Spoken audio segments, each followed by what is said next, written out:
The eldest oracle of Kareth Prime had seen the death of stars. She had witnessed civilizations crumble into cosmic dust, their final transmissions echoing through the void like dying whispers. For 17,000 cycles, she had gazed into the quantum foam of possibility, reading the threads of causality that wove through spacetime itself, but she had never seen this. "Impossible," she whispered, her crystalline form flickering with agitation.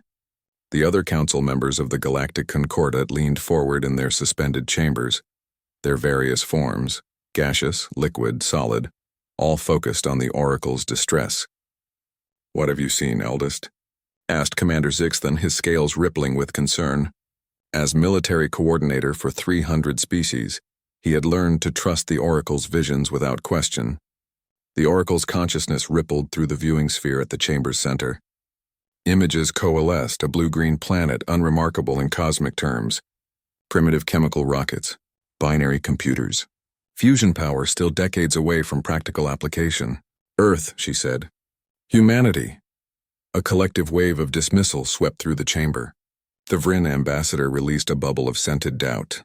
The Cathari representative's mandibles clicked in what passed for laughter among her kind. "The primitives?" Zixthan's tone carried barely concealed amusement. "Eldest, surely you jest. They've barely left their own moon. They still wage wars over imaginary lines and ancient ideologies. They're at least 5 centuries from even qualifying for Concordat observation status." "That's what I saw," the oracle insisted, her voice resonating with an urgency that silenced the chamber. "That's what terrifies me." She expanded the vision. The council watched as humanity's timeline unfurled. Not as it was, but as it would be. They saw humans spreading across their solar system like a virus, turning lifeless rocks into gardens. They saw generation ships launched toward distant stars with nothing but mathematics and hope as guidance. They saw humans laughing, always laughing, as they did the impossible. "They don't have quantum drives," the Cathari representative observed. "They're using chemical propulsion? Gravity assists? How archaic." "Watch," the oracle commanded. The vision shifted. A human colony on a world designated as uninhabitable by every Concordat standard. Crushing gravity, toxic atmosphere, radiation levels that would sterilize most known species. Yet there they were, humans in sealed suits, terraforming equipment humming, children playing in protective domes. One child waved at a monitoring satellite, her smile visible even through the helmet's faceplate. "They don't ask if they can," the oracle explained. "They ask, how long until we do?" Or it's a fundamental difference in psychology. The council watched as the timeline accelerated. Humanity discovered faster than light travel, not through elegant quantum manipulation like the civilized species, but by essentially breaking space-time through brute force application of energy. Their first FTL test destroyed an entire moon. Their second test succeeded. "Barbarians," someone muttered. "No," the oracle corrected. "Survivors." She showed them more. Humans encountering the Zelathi swarm, a species that had consumed 17 civilizations. The Concordat's strategy had always been retreat, containment, and patience, waiting millennia for the swarm to exhaust itself. Humanity's strategy was different. They fought, not with the calculated warfare of advanced civilizations, where battles were decided by probability matrices and economic factors. Humans fought with a desperate creative fury that the swarm, operating on pure instinct, couldn't comprehend. They used stars as weapons. They crashed moons into hive clusters. They taught their children war songs and sent them into battle with laughter and tears mixed together. Within 3 generations, the swarm was extinct. "They're going to find us," the oracle said quietly. "In the vision, they always find us. And they're going to ask us a question." "What question?" Zixthan asked, though something in his voice suggested he didn't want to know the answer. "They're going to ask why we never helped them." The chamber fell silent. The weight of that future hung in the air like a collapsed star.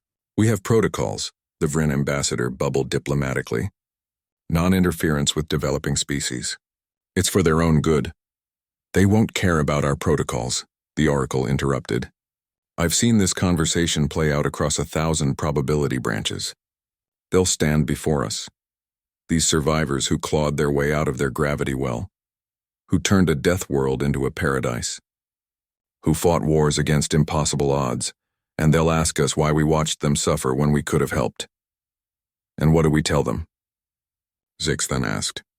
That's the terror, the oracle said, her form flickering rapidly now, betraying her deep distress. In every timeline, we have no answer they find acceptable. Because the truth, that we didn't help because of rules, because of protocols, because we were comfortable, sounds like cowardice to a species that has never known comfort.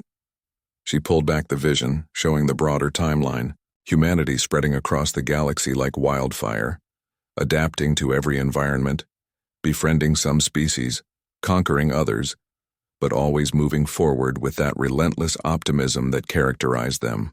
They don't just survive, the oracle whispered. They thrive. In the depths of the vision, I saw them 10,000 years from now. They've become the dominant species in this galactic sector. Not through conquest, though they're capable of it, but through something more dangerous.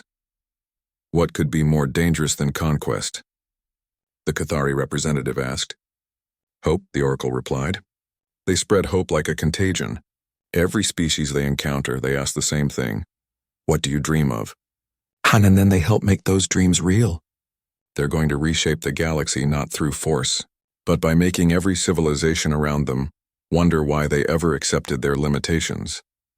Commander Zixton stood, his massive form casting shadows across the chamber. Then what do you propose, eldest? That we somehow stop them. The oracle's laugh was a sad crystalline chime. No, Commander. I've seen what happens when species try to stop humanity. It never ends well. She paused, her ancient consciousness touching each member of the council. I propose we prepare. Because in every timeline, every probability branch, every possible future, humanity is coming. And the end they bring isn't the end of existence. She let the final vision bloom in the chamber's center. Humans and aliens working side by side. Building ring worlds, seeding dead stars with new life. Pushing back the heat death of the universe itself through sheer stubborn refusal to accept entropy. It's the end of the old ways, the oracle concluded. The end of accepting limits. The end of quiet dignity in the face of cosmic indifference. They're going to teach the galaxy something we forgot. That sentient beings aren't just passengers in the universe. She focused her full attention on the council, her voice carrying the weight of prophecy. They're going to teach us that we're the drivers. And I've seen the end that's coming. It wears a human face, and it's smiling, and it's asking us one simple question. Want to see what's possible? The oracle dimmed her consciousness, withdrawing from the vision. The council sat in stunned silence, each processing the implications of what they'd witnessed. Finally, Zixthon spoke, his voice carrying a strange mixture of trepidation and something that might have been excitement.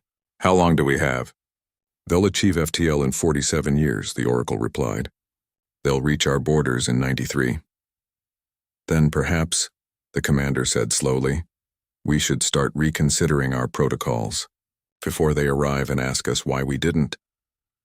The oracle's form brightened slightly, the closest thing to a smile her species could manage. Perhaps, she agreed. Though I suspect that no matter what we do, we'll never quite be ready for humanity. She wasn't wrong.